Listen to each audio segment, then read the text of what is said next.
Jangan lupa klik subscribe, like, dan lonceng notifikasi. Ya, tapi maksud saya Bang, Abang harus lihat ini ketika Nabi Yeremia mengatakan ini Bang, bukan berarti setiap apa yang ditulis nabi-nabi itu palsu atau firman Tuhan itu palsu, bukan Bang. Ini kan ceritanya Nabi Yeremia lagi melawan penyembah berhala.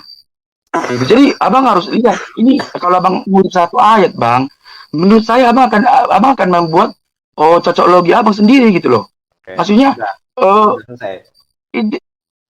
maksudnya abang jangan ambil satu ayat dan abang harus lihat itu Yeremia mengatakan kepada nabi penyembah berhala, termasuk di sini orang nabi palsu, bahwa apa mereka tulis itu nggak benar, bukan firman Tuhan, ini nggak benar. Ya abang merasa bahwa Al-Quran itulah benar gitu. Abang harus baca dulu. Aku baru tadi baca. Terus abang bilang tadi kisah para rasul yang 8 ayat 20 ayat 8 itu juga. 20 Saya bilang Injil Yesus 20 35. 20 Bang, abang nggak, iya kisah para rasul itu abang harus tahu. Gini, sebentar Bang ya. Sebentar Bang ya. Abang kan melihat di dalam perspektif atau asumsi Abang. Iya kan? Satu. Ya abang juga gitu kan pasti. Enggak, saya berdasarkan bimbingan Roh Kudus. Oke, Iya, terus? bimbingan ini ya. Oke. Ya terus maksudnya abang udah baca dari awal nggak itu Yeremia 8 itu? Oke, saya sampaikan ayatnya tadi ya. Di dalam Yeremia 8, Ya bahasa Inggris saja, nggak usah pakai Ibrani, apa ngerti? Kenapa? Saya nggak tahu bahasa Ibrani, bahasa Indonesia aja yang dari LI. Makanya, karena Anda tidak paham Hebrew, saya bacakan bahasa aslinya loh ya. Ini bukan bahasa terjemahan, ini nggak bisa dibohongi. Makanya Oke, saya udah baca tadi. ini berdasarkan kritik teks. Aikah tomru hakamim anahnu wetorat. Torat jelas ya. Terus? Torat siapa? Torat Adonai, Torat Hashem, atau Torat Yud He Vav He. Hitanu achen hineh la sheker asyah et seker sofrim. Oke, bahasa terjemahannya Bang. Terjemah aja langsung. Ini terjemahannya berdasarkan yang saya baca di dalam Hebrew-nya ya. Oke. Bagaimanakah kalian ini? Ya, kalau kamu itu atah, ini tomru. Bagaimanakah mereka atau bagaimanakah kalian ini mengatakan bahwa kami mempunyai Taurat dari Hashem, Taurat dari Allah, Taurat dari Tuhan, ya. Kemudian Nabi Yeremia menyampaikan fakta yang sesungguhnya. Itanu achen hineh, mohon maaf tadi mana? Itanu achen hineh la sheker asyah et sheker sofrim. Bagaimanakah kamu mengatakan kamu mempunyai Taurat Tuhan, sedangkan kamu achen hineh la sheker, kalian sudah membuatnya menjadi palsu, ya. Asyah et sheker sofrim. Oke, aku tahu. Ini saya berdasarkan. Enggak, tunggu. Abang bukan. Iya, abang tadi udah ngomong itu. Tadi aku udah dengarkan kok ketika aku belum masuk live. Maksudnya Bangku, Bang. Allah benar-benar tadi taruhnya bagaimana mengatakan itu taruh itu sudah palsu. Gini Bang, kalaupun itu sebenarnya, abang harus baca Bang satu perikop itu. Ini Nabi Yeremia berkata kepada nabi-nabi palsu pada penyembah berhala. Jadi yang diterangkan Bang, yang didengarkan. Sebentar Bang, saya tahu arah pembicaraan abang ini kemana. Abang kan makanya dengarkan. Sebentar, makanya Bang, yang abang maunya saya Bang. tahu itu hanya alibi dan alasan. Makanya abang kalau mengambil satu ayat itu, abang akan melihat bahwa apa firman Tuhan itu. Sebentar ya Bang, sebentar. Saya mau bertanya. Yeremia mengatakan kepada nabi-nabi palsu Bang, gitu loh. Oke, sekarang saya mau bertanya, yang menerima Torah itu nabi palsu apa Musa? Musa. Tapi ini bukan baca tentang Musa, ini bukan tentang Musa. Lalu yang dikatakan dalam Yeremia ini Taurat yang mana? Sedangkan yang namanya Taurat itu diberikan ke Musa. Kalau Anda mengatakan Taurat itu diberikan kepada nabi palsu, berarti di sini Anda terima bahwa Taurat itu dari nabi palsu.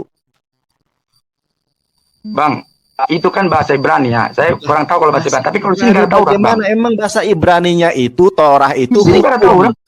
Torah itu di dalam Pentateuch itu Sefer Bereshit, Sefer Shemot, Vaikra, Bamidbar, Debarim, ini namanya Torah. Lah, kalau di dalam Yeremia dikatakan Torah palsu, yang membawa Torah itu siapa? Musa. Tadi Anda mengatakan ini kaum penyembah berhala dengan mengacu kepada satu kitab yang disebut Torah. Berarti kitab Torah ini kitab berhala begitu. Bukan Bang, maksudnya gini, Torah masuk di sini Bang. Abang harus lihat konteks. Enggak, ya, abang harus lihat konteks Bang. Oke, konteksnya ini Bang. Taurat itu bukan ketika dia mengatakan Torah bukan berarti ya. Kita parsing ya. Sekarang aku mau bertanya, yang dimaksud dengan Torah di sini Torahnya siapa? Yang dimaksud dengan pemalsuan ini itu pemalsuan terhadap apa? Coba jawab. Ya. Torah di sini Torah siapa? Oke Bang ya, saya jawab ya. Jawab dulu. Ya, Torah di sini Torah siapa? Nah, ini bukan menceritakan bukan Torah di sini bukan menceritakan Torah dari si Musa tadi. Bukan itu, Bang. Tetapi Torah itu kan seperti hukum. Ya enggak? Seperti hukum. Lalu gimana? Torah itu kan firman yang diturunkan oleh Allah sendiri kepada Musa. Jadi ini maksud mereka, jadi nabi-nabi ini membuat Taurat sendiri, membuat hukum Taurat sendiri. Makanya si Nabi Yeremia ini mengatakan bahwa itu nggak benar. Yang dikatakan oleh nabi-nabi palsu itu penyembah itu nggak benar gitu maksudnya lo. Abang juga nggak boleh dong mencocok logikan apa yang abang tahu gitu. Abang ini saya pahami. Enggak, abang tahu sejarah Yeremia apa enggak? Enggak memang. Enggak tahu kan? Sekarang enggak tahu. Benar tahu. Enggak tahu.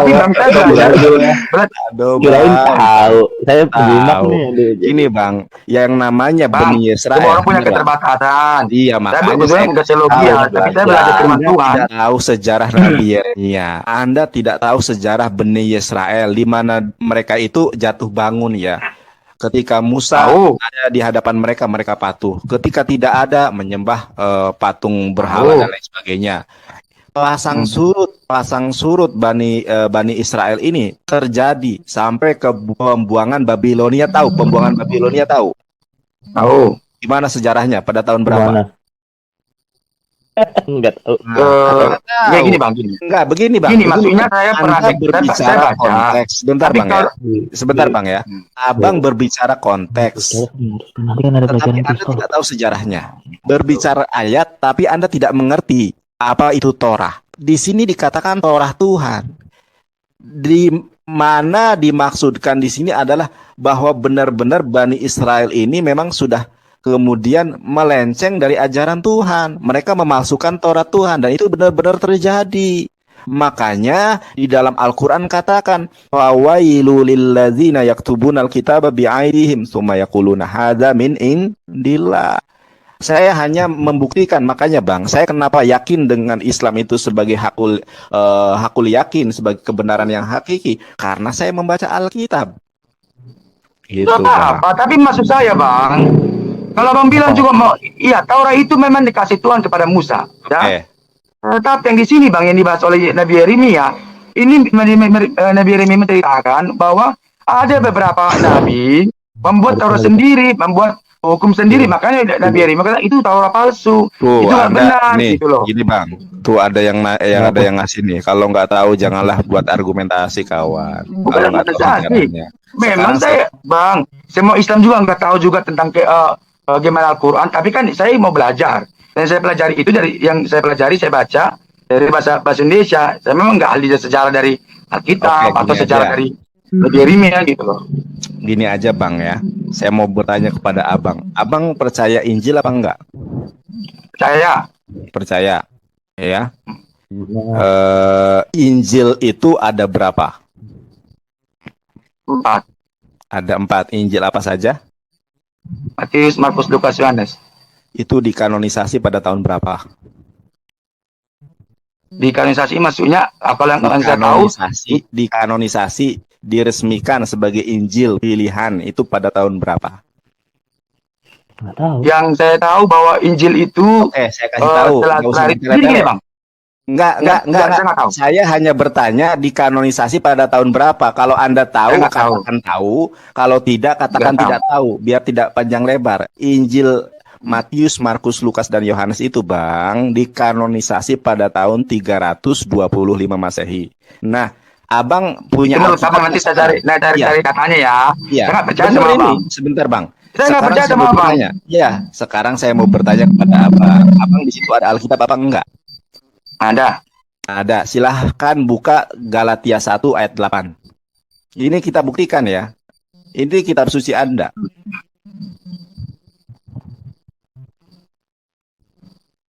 Galatia 1 ayat 8, Bang.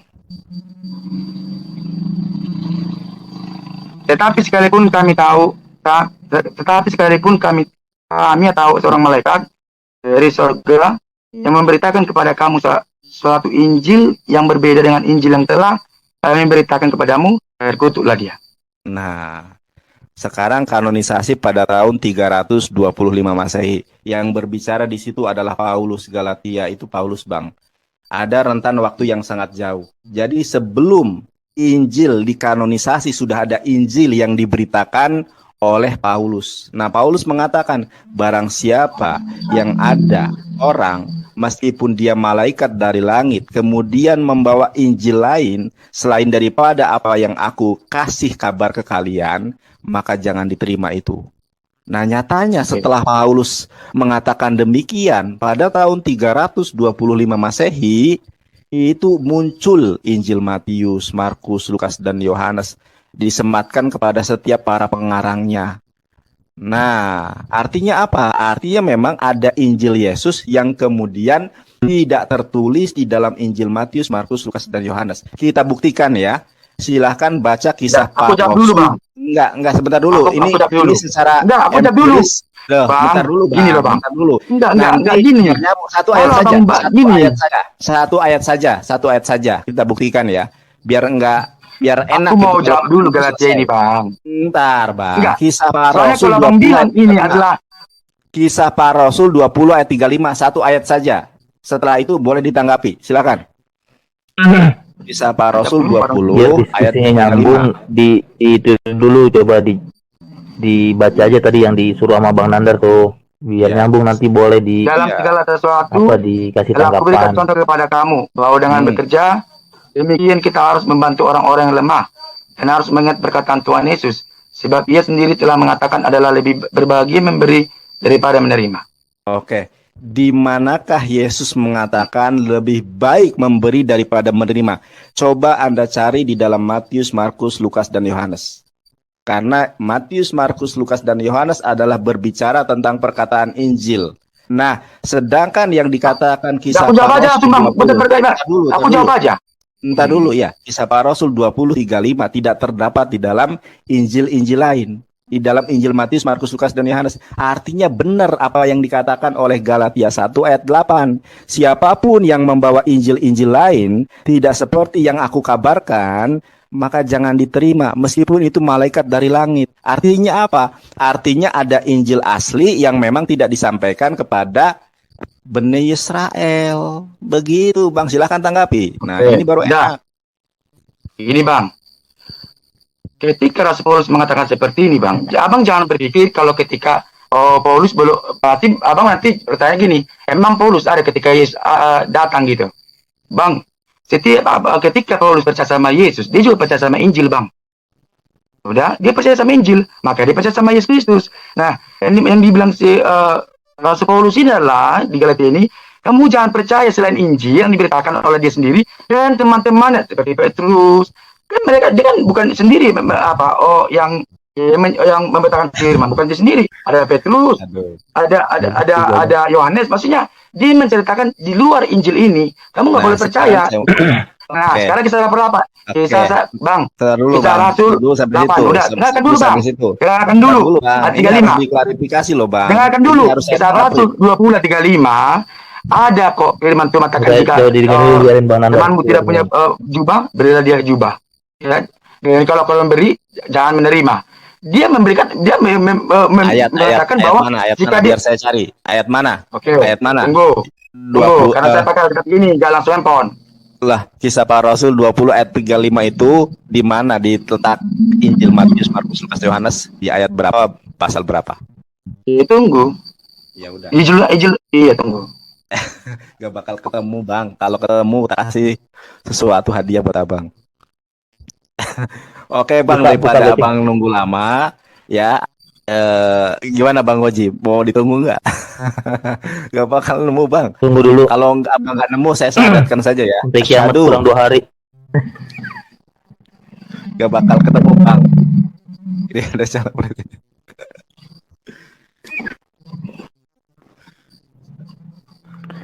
Dia nggak pernah Assalamualaikum. Ini menggunakan Kak, Reza. dalil dia. ini kalau saya ketika Waalaikumsalam. cari di internet pasti nggak Pakai ini ya? satu. Udah, gini aja. Abang Liston Juntak cari dulu. Ya berapa menit butuhnya? Berapa menit? 5 menit? 10 menit? 3 menit, 2 Sejam menit aja, aja. sejam. Oke, Satu menit aja, satu menit, turunkan dulu. satu menit. Oke. Satu Ya, menit. saya turunkan dulu ya, nanti naik lagi, nanti saya angkat. Ini Abang Liston ini nekat bener. Dicari sampai kepala botak pun nggak bakal ada. Terus Makanya kata Rocky Gerung dungu.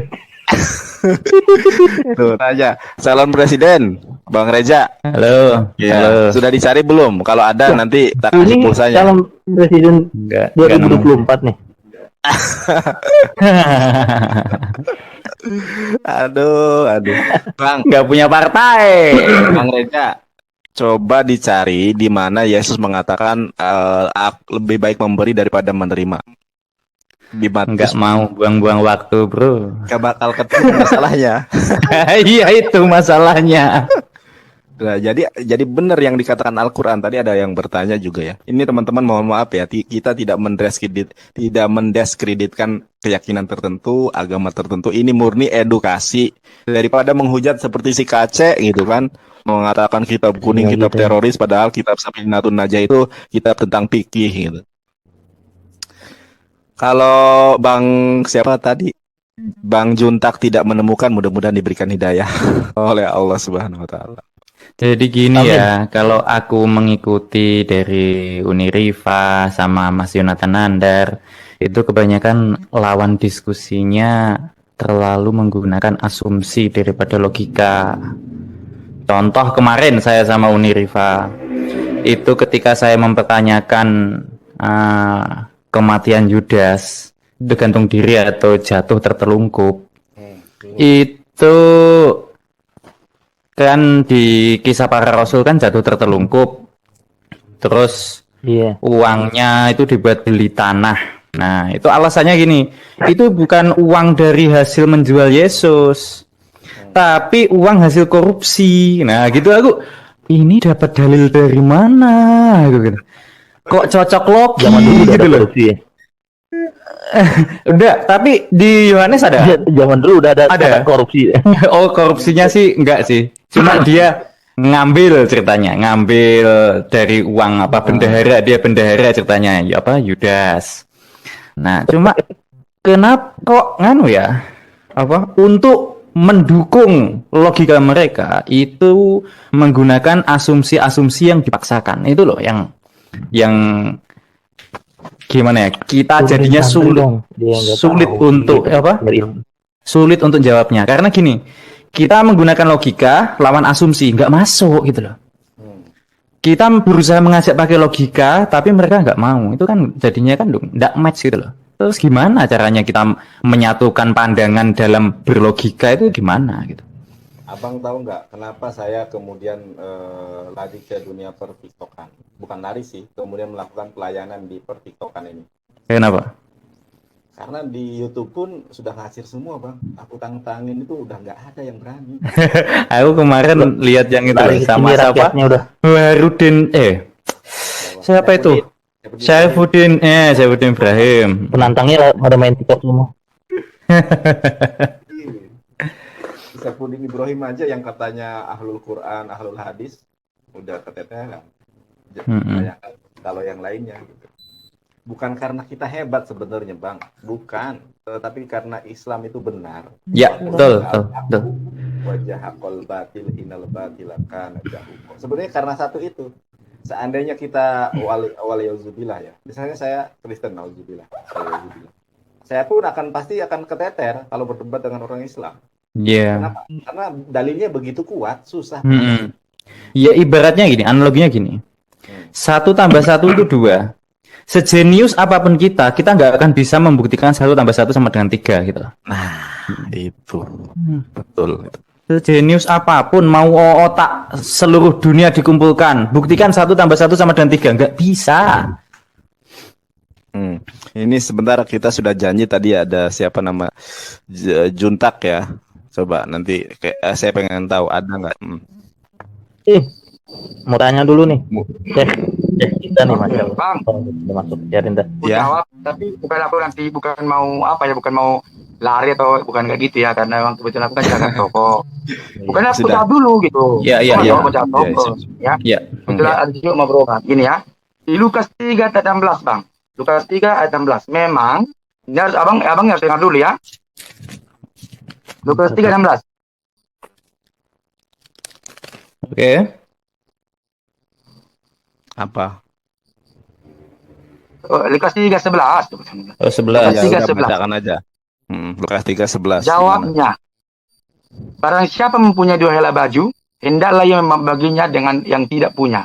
Dan barang siapa mempunyai makanan, hendaklah ia berbuat juga demikian. Oke? Memang abang harus paham dulu, jangan langsung gimana dia katakan lebih baik memberi. Itu contoh bagaimana Tuhan Yesus mengatakan gimana ada orang membeli 2 helai baju, hendak ia membaginya. Itu satu. Terus Lukas 6 ayat 29. Lukas 6 ayat 29. Saya baca ya, Bang.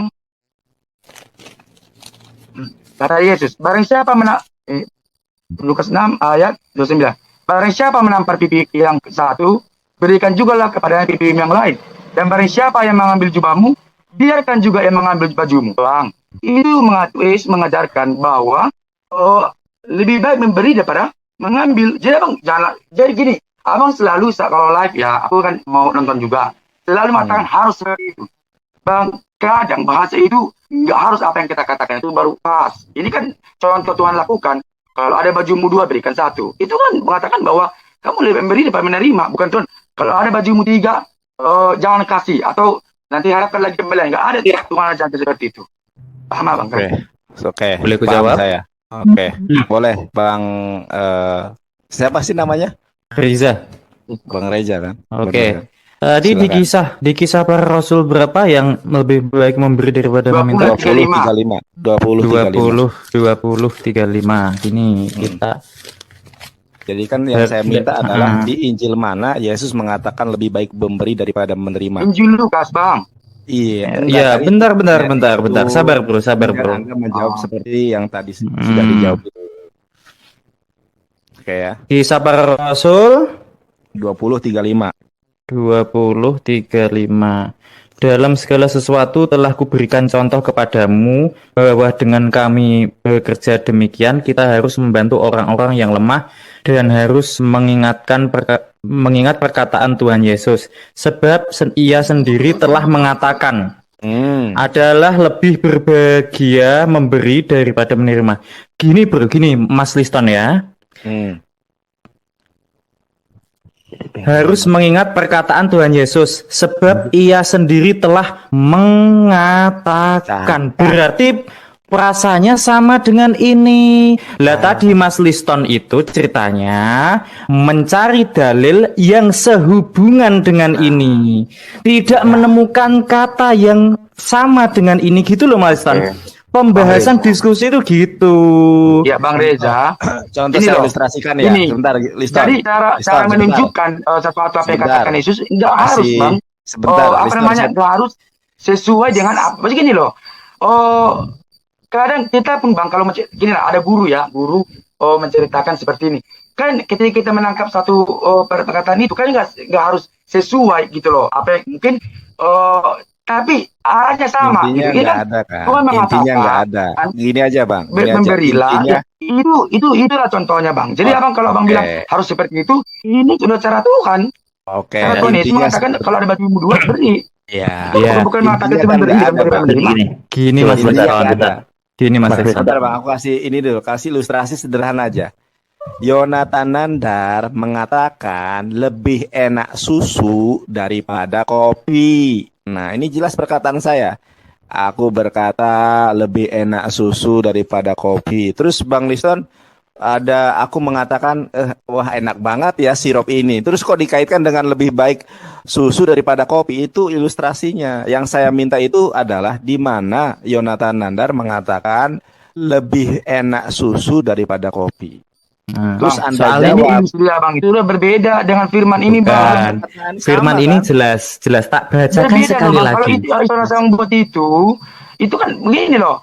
Yang Tuhan Yesus tidak mengatakan langsung lebih memberi, tapi kan caranya dia udah secara tidak Tuhan tidak mengatakan harus lebih memberi. Dia kan sudah melakukannya. Sudah mengatakannya kalau ada bajumu 2, beri 1 gitu. Bukan itu juga memberi. Ya, aku tahu hubungannya dengan memberi. Dan ayat yang Anda berikan itu juga tentang memberi. Cuma ini adalah tentang perkataan Yesus langsung. Ia sendiri ini, telah... tunggu Bang Reza. Yang ini kan, Kisah Para Rasul itu siapa yang nulis? Jadi Bang, memang selalu di setiap penulis itu punya mungkin keterbatasan bahasa atau keterbatasan. Kayak manusia nggak sempurna. Karena Rasul juga kan manusia, tapi dirapi oleh Tuhan, Roh Kudus. Jadi ini kan dia Kisah Para Rasul ini bisa ditulis oleh Paulus, ada juga disuruh katanya ya. Ini saya kan bukan teologi ya. Tapi ini bukan perkataan Yesus langsung. Yang ini kan pertama kata Yesus langsung. Di Kisah Para Rasul bukan kata Yesus lagi. Jadi ketika si penulis di Kisah Para Rasul ini mengatakan Tuhan udah melakukan itu loh, lebih memberi daripada menerima. Tapi itu mereka lihat dari Injil Lukas bahwa Yesus melakukan kalau bajumu 3, beri kepada orang yang punya gitu. Jadi gini Mas Liston. Abang jangan terlalu gitu maksudnya. Liston, ditahan dulu ya. Berarti baik Anda sadari atau tidak, diakui atau tidak, di dalam Injil Matius, Markus, Lukas, dan Yohanes memang tidak pernah ada Yesus mengatakan lebih baik memberi daripada menerima, itu tidak ada. Tidak ada ya. Tidak ada ya. Tidak ada ya. Tidak ada. Ya udah selesai. Gitu loh Mas. Enggak, orang abang harus tahu. Orang harus tahu jangan gitu. Oke. Kisah Para Rasul yang menulis itu Aku. Lukas beda yang nulis abangnya. Kisah Para Rasul beda. Jadi Kisah Para Rasul itu melihat penulis Kisah Para Rasul bahwa Yesus itu sudah melakukan itu loh. Dia sudah melakukan lebih memberi daripada menerima gitu loh. Jadi jangan berpikir harus apa yang dikatakan di sini harus sesuai. Padahal kan mereka beda penulis. Iya. Gitu loh. Biar nggak sesak buka maskernya Bang. Biar nggak sesak buka maskernya. Ini Bang Liston. Ini ngeri-ngeri kali ngomong. Liston berak dulu katanya. Ya. Ini Bang. Biarin Bang Liston. Itu nganu Bang Liston. Di komentar biarin. Aku tak nanggapin dikit aja. Jadi gini Bang Liston. Iya, enggak apa-apa. Itu adalah hak kita sebagai manusia. Cuma kita di sini cuma diskusi seperti itu. Jadi begini Bang Liston. Perbedaan antara apa yang Anda imani dan kami imani adalah ketika ada kata-kata dari Nabi Muhammad, ya kan? Itu harus runtut. Siapa yang pernah bersaksi Nabi Muhammad mengatakan ini. Itu dicari jalur perawinya, jalur saksinya. Ketika ada satu rantai yang cacat. Tunggu Bang. Ngeri kali si Ratne ini Bang. Liston berak aja bersama Yesus katanya. Biarkan. Dicuekin aja. Jadi gini Bang. Ketika dalam hadis ya Bang, dalam Islam ya Bang, itu ketika ada satu rantai yang ternyata dia tercatat pelupa, itu rantainya bisa cacat Bang. Itu sedetail itu kami menjaga agama kami. Nah, kalau ini ada kata-kata Yesus, ia sendiri mengatakan adalah lebih baik berbagi memberi daripada menerima. Nah, bukankah ini harus dicari rantai saksinya seperti itu Bang, kalau dalam pandangan kami gitu loh, untuk menjaga kesempurnaan agama Anda. Ternyata dari 4 Injil yang diakui Markus, Matius, Lukas, Yohanes itu tidak ditemukan. Inilah yang kami katakan sebagai kelemahan riwayat. Begitu loh Bang. Nah, kita itu cuma diskusi. Nah, kami tahu bahwa penulisan dalam Alkitab Anda itu kan diinspirasi, didorong oleh Roh Kudus. Itu berdasarkan perspektif penulis. Betul kan? Betul kan? Nah, Terguncang bang. Dari mana Kalau dari perspektif penulis, padahal diinspirasi oleh satu Roh Kudus yang sama, kenapa bisa ada pertentangan seperti ini? Gitu loh, kita cuma mengajak berpikir sampai sana. Seperti itu aja, Bang Liston. Mau saya kasih masalah, contoh nggak lagi. masalah bang. Oke, juntak. Apa yang abang pikirkan, menurut Liston. abang benar, yang berarti Liston. benar. Ustadz ya kata Nandar, evangelis segala macam, nggak masalah sama kami. Bang, abang alami juga, saya akan menjelaskan. Orang yang penulis dari Kisah Para Rasul itu, dia akan mengutip dari Injil itu. Jadi dia mengutip dari Injil itu bahwa Yesus sudah melakukan lebih baik kalau aku punya baju, berilah kepada yang tidak punya. Itu kan dia mengatakan, itulah kata Yesus, contoh seperti itulah kamu contoh. Lebih baik memberi daripada menerima. Dia mencontohkan gitu loh bang. Oh, iya. Itu contoh dilakukan Yesus itu, itulah yang ditulis oleh di Kisah Para Rasul. Lebih baik memberi daripada menerima. Yesus sudah mengatakan beri, tidak pernah bilang ambil bagian enggak tulis. Iya. Kalau yang saya dengarkan Bang Liston, berarti Bang Liston ini sedang menafsirkan Kisah Para Rasul itu, keluarnya kalimat ini itu karena cerita yang jenengan sampaikan. Pertanyaannya, itu pendapat Bang Liston atau pendapat gereja atau pendapat siapa gitu loh. Karena saya yakin dan percaya Bang Liston, iya, penafsiran pribadi atau itu disepakati oleh gereja. Ini ada penafsirannya di Alkitab ini, Alkitab online.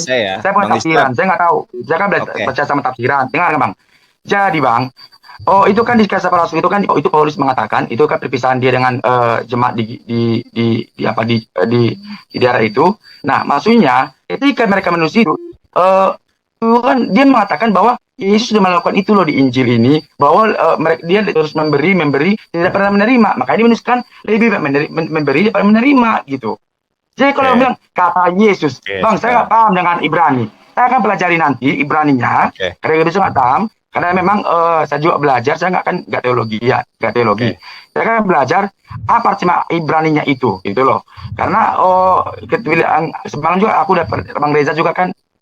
Lagi sama Unirifa juga kan live aku ikuti itu. Jadi memang setiap bahasa itu kan punya keterbatasan bahasa gitu. Jadi nanti saya akan baca. Tapi menurut dari tafsiran saya baca di Alkitab saya online itu mengatakan bahwa Yesus Injil Yesus itu begini loh yang lakukan Yesus di waktu dia datang kata si Paulus ini bahwa dia lebih banyak memberi daripada menerima gitu. Sudah bang. Tapi mohon maaf, saya bukan mau. Sekarang saya mau bertanya kepada abang, ada tafsiran berapa di dalam Alkitab itu?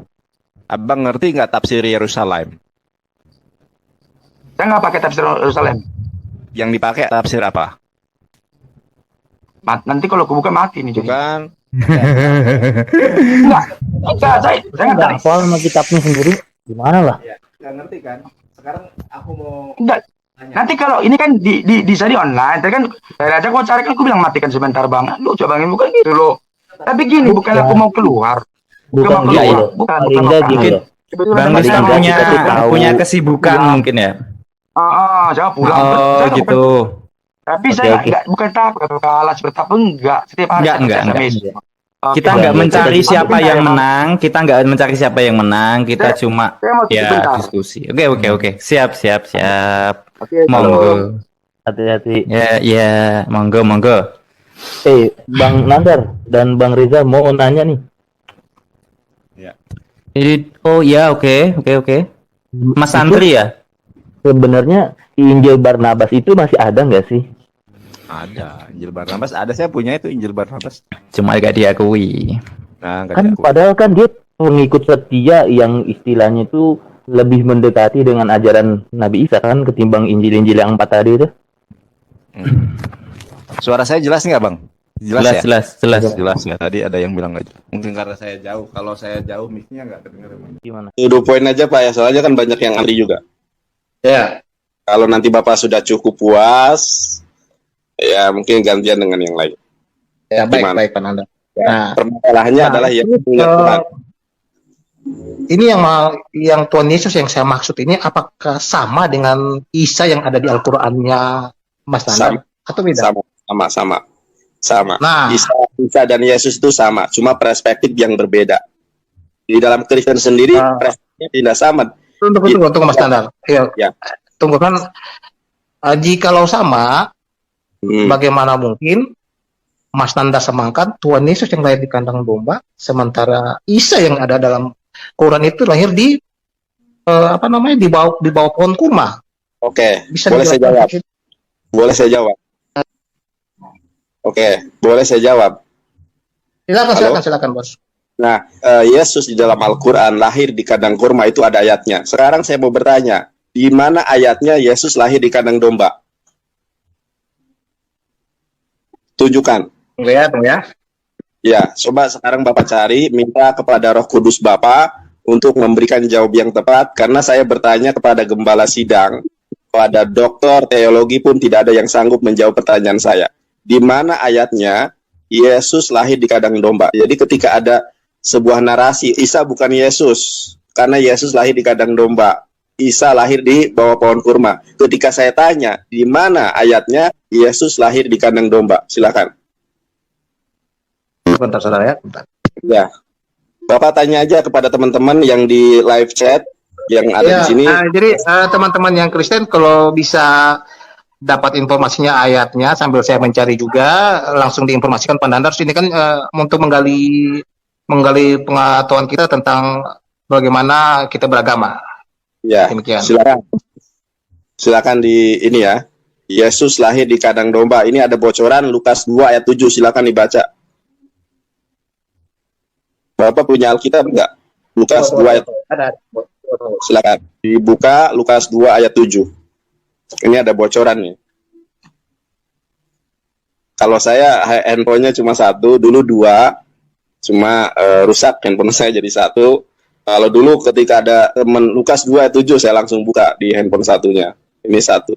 Kalau buka laptop agak ribet saya.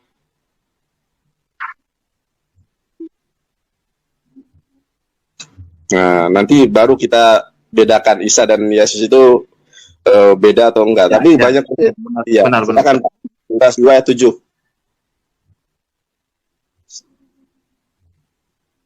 Lukas 2 ayat 7. Ya, coba baca.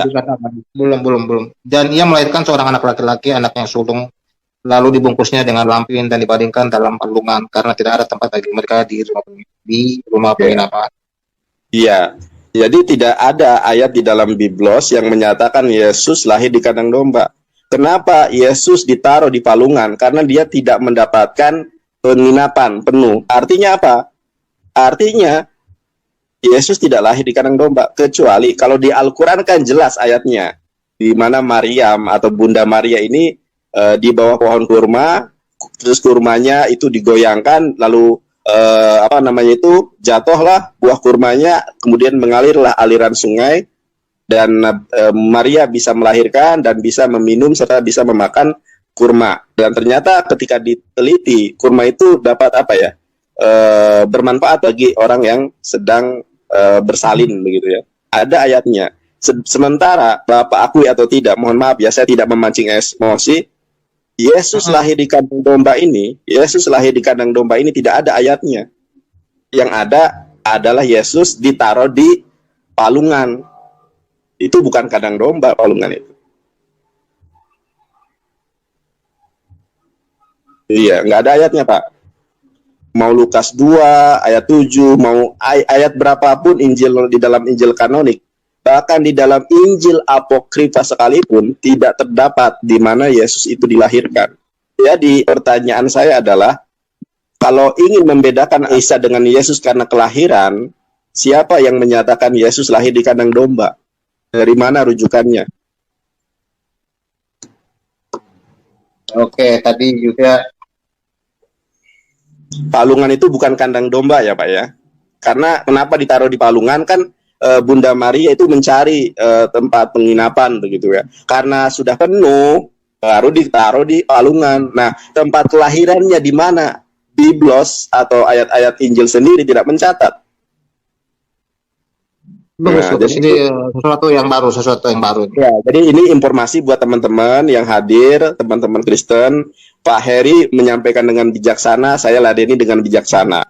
Kalau teman-teman Kristen yang emosian, memprovokasi, saya turunkan. Tapi karena Pak Heri ini kooperatif, maka saya senang menyampaikannya. Ini informasi yang baru bahwa Yesus lahir di kandang domba. Mungkin hanya pidato-pidato, khotbah-khotbah para pendeta. Tapi tidak ada ayatnya. Begitu. Saya rasa Oke, cukup. ya benar. Saya nggak temukan ayatnya, skip saja. Jadi itu Skip jadi saja. PR buat saya. Jadi Bang, dari pertanyaan satu ini tolong dijawab dengan jujur. Ya. Sebenarnya pertanyaan ini juga saya pengen cari tahu juga Bang. Ya, Nanda. gimana Bang? Ya oke. Kenapa di Quran itu pakai kata ganti laki-laki nama Allah Subhanahu wa taala? Apakah Ya. memang Allah Subhanahu wa taala itu laki-laki? Oke. Contohnya pakai kata ganti maskulin. Ya.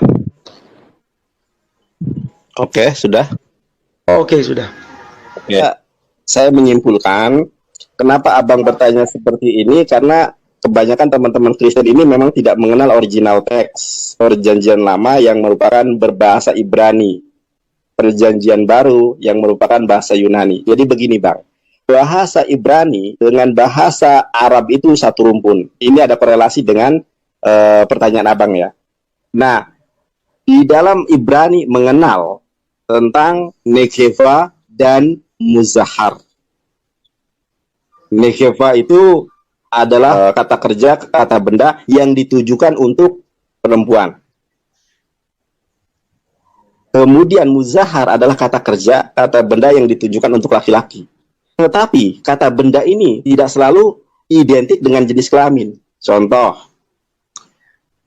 saya mengatakan, oke, ini saya lagi minum kebetulan ya. Hajeh zeh mayim, ani soteh mayim. Hajeh mayim. Jeh, ketika saya mengatakan ini minuman, ini air, itu menggunakan kata tunjuk laki-laki, jeh. Mayim, karena mayim itu muzahar. Nah, kalau untuk perempuan itu bukan jeh, tetapi menggunakan kata jot. Misalnya apa ya? Misalnya saya pakai jam tangan nih. Jam tangan itu dalam bahasa Arab sa'atun. Kalau dalam bahasa Ibrani sa'ah. Nah, ketika saya menunjuk jam, ini pakai kata kerja perempuan. Kalau gelas atau air ini, saya kata kerja laki-laki atau muzahar dalam bahasa Ibrani. Jeh mayim, ani roksheh soteh mayim. Aku ingin minum air. Itu bahasa Ibraninya. Nah ya. Tapi kalau jam tidak menggunakan saat, tetapi menggunakan jot sa'ah. Ini adalah jam. Kenapa kalau air menggunakan laki-laki, kalau jam menggunakan kata jot yang merupakan isim isaroh atau kata tunjuk untuk perempuan. Sekarang saya mau bertanya, air memiliki jenis kelamin apa enggak? Enggak. Tetapi kenapa pakai isim isaroh atau kata kerja, kata tunjuk laki-laki yang teridentifikasi menggunakan kata jeh bahasa Ibrani. Sedangkan jam kenapa pakai jot?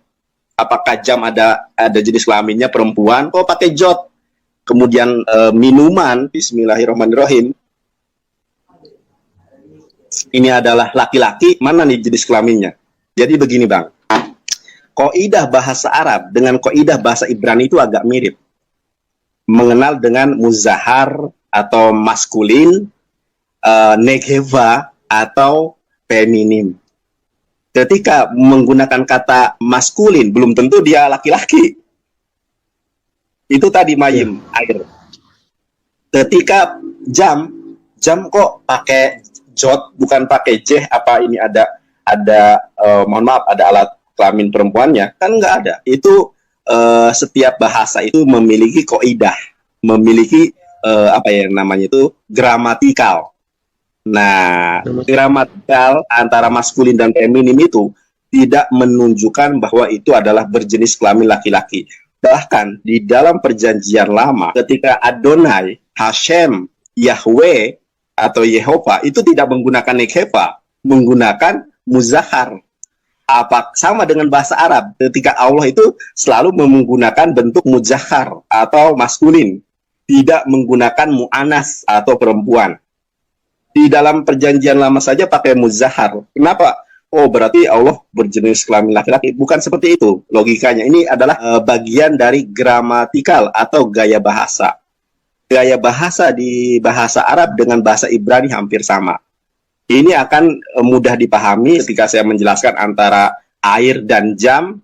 Jam pakai kata tunjuk feminim, sedangkan air pakai kata tunjuk laki-laki. Apakah air laki-laki? Tidak. Apakah jam ini adalah perempuan? Tidak. Tetapi kenapa pakai kata tunjuknya perempuan? Jot. Begitu. Makanya penting sekali bagi teman-teman untuk menguasai original teks. Biar tahu dengan pertanyaan ini jawabannya apa. Oh, ternyata jawabannya seperti ini. Begitu, Bang. Itu hanya gaya bahasa. Gitu. Sip. Ya, itu bukan hanya di Al-Quran. Di dalam Torah pun selalu menggunakan kata muzahar. Ketika Adonai berfirman, Vayomer Eloah, Vayomer Elohim, Anochi Adonai Eloheha. Aku ini adalah Allah Tuhan kamu. Lo yeh leha, tidak ada yang lain selain daripadaku saja. Gitu. Paham ya? Paham.